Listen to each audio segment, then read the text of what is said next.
চেনা চেনা লাগে, অনেকের লাগার কথা। সোশ্যাল মিডিয়ায় দেখা সেই আনন্দধারা রিসোর্ট কাজী অ্যান্ড কাজী টি এস্টেটের এক অনন্য সৃষ্টি।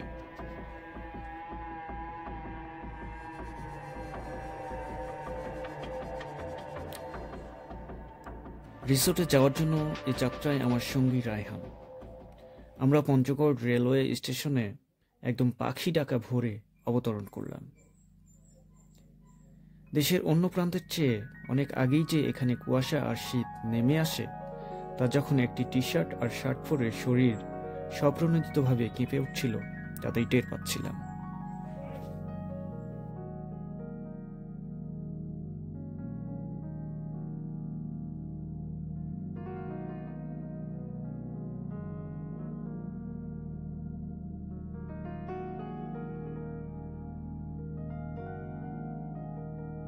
স্টেশন থেকে নেমে আমরা তেঁতুলিয়াগামী বাসের সন্ধানে একটি অটোরিকশা চড়ে বাস স্টেশনে পৌঁছে গেলাম। এই বাসটি আমাদের তেঁতুলিয়া যাবার একমাত্র বাহন।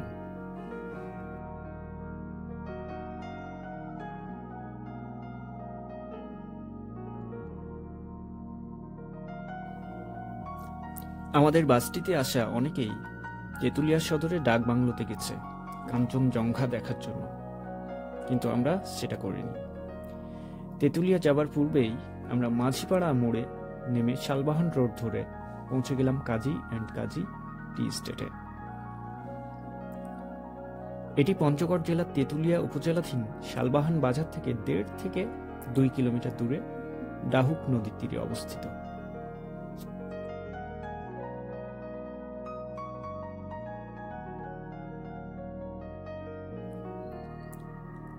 আমরা চা বাগানে কিছুক্ষণ ঘোরাঘুরি করতেই একজন মুরব্বির দেখা পাওয়া গেল।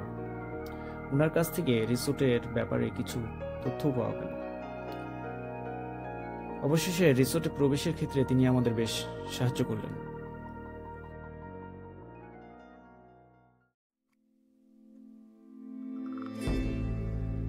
আনন্দধারার গেটে এসে আমাদের আনন্দের ধারা ডাহুক নদীর স্রোতধারার চেয়েও বেশি বয়ে যাচ্ছে।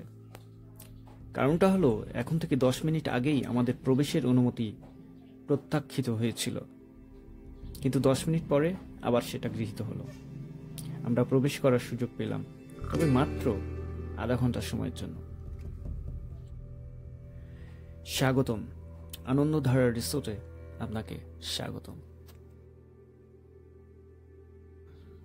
রিসোর্টের দ্বিতীয় গেটের প্রবেশ মুখেই রয়েছে এটি। এদিকে আমাদের প্রবেশ করতে দেওয়া হলো না। কর্তৃপক্ষের কয়েকজন গেস্ট এখানে অবস্থান করছে সেটি জানানো হলো।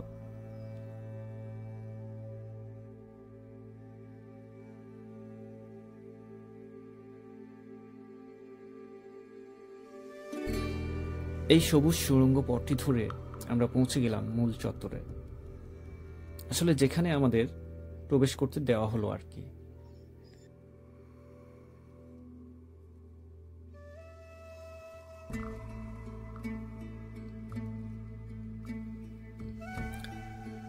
এই চত্বরে রয়েছে বেশ কয়েকটি স্থাপনা। চত্বরের এক পাশে রয়েছে চা বাগান, এক পাশ দিয়ে বয়ে গেছে নদী, বাকি 2 পাশে ঘন গাছপালা। আসলে চত্বরটি আগের মতো নেই। রক্ষণাবেক্ষণ ও সংস্কারের অভাবে এই চত্বরটি একটা পরিত্যক্ত জায়গার মতো দেখাচ্ছে। মনে হচ্ছে সময়ের স্রোতে ফেলে যাওয়া একটি আবাসস্থল।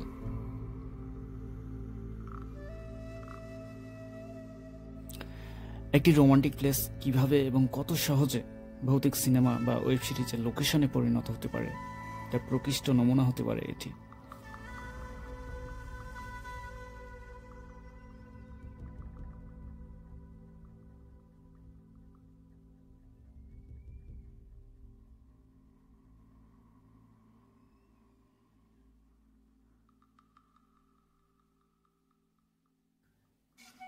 চারিদিকে এলোপাতাড়িভাবে গাছগুলো বেড়ে উঠে ভবনগুলো একদম ঢেকে ফেলেছে। ভবনের পেছনের দিক থেকে দেখে একরকম ভৌতিক অনুভূতিও জন্মাতে পারে। ভাঙাচোরা নয়, অথচ নির্জন, পরিত্যক্ত। পদচিহ্নের শূন্যতা ভর করে আছে সর্বত্র।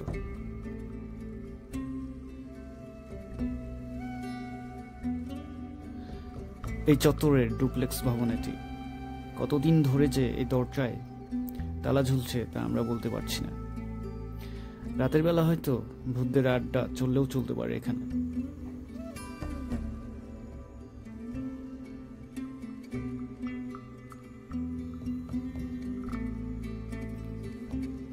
এই যে সিঁড়িগুলো দেখে মনে হতো কি অপূর্ব সুন্দর, কিন্তু এখন সেগুলো ভেঙে পড়ে আছে। আগের সেই সৌন্দর্য আর নেই বললেই চলে। পা ফেলার সুযোগ নেই। এখানে সেখানে কাঁটাযুক্ত গাছের ডাল ফেলে প্রবেশ নিষিদ্ধ করা হয়েছে। সিঁড়ি পার হয়ে নদীর ওই পাশে যেতে না পারায় কিছুটা হতাশ হতে হলো।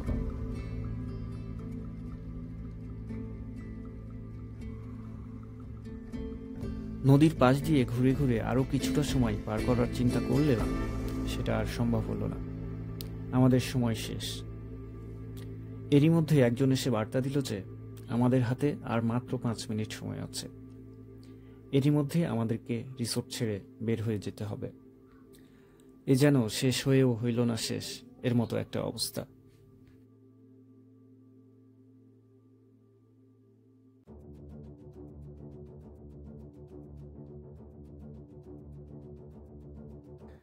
আমাদের বের হতে হচ্ছে, তবে মনটা তৃপ্ত হলো না। এক সাইডে প্রবেশ করতে দেওয়া হলো না, দেওয়া হলো শুধু এই চত্বরটাই, সাথে সময়টাও অনেক কম।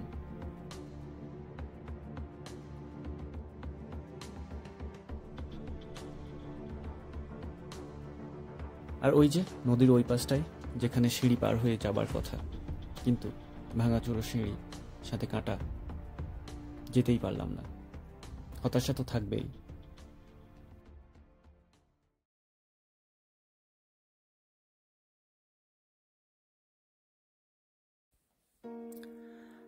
রিসোর্ট থেকে বেরিয়ে আমরা পার্শ্ববর্তী আরও একটি বাগানে যাচ্ছি। যাবার পথে কাজী ফার্মের একটি শেড। এখানে নাকি বেশ কয়েক হাজার গবাদি পশু রয়েছে, যার মধ্যে গরুর সংখ্যাটাই সবচেয়ে বেশি। পাশাপাশি দুটি বাগানের মাঝখানে এখানকার কর্মকর্তা কর্মচারীদের আবাসস্থল এটি।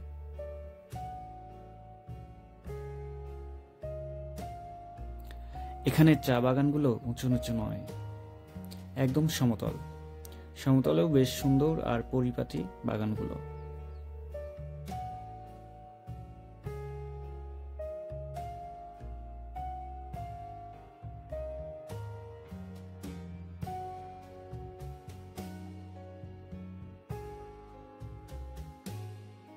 ভিন্ন কোনো দিনে আবারও দেখা হবে সে প্রত্যাশা ব্যক্ত করে প্রস্থানের অনুমতি গৃহীত হোক। শুভ দর্শন সবাইকে।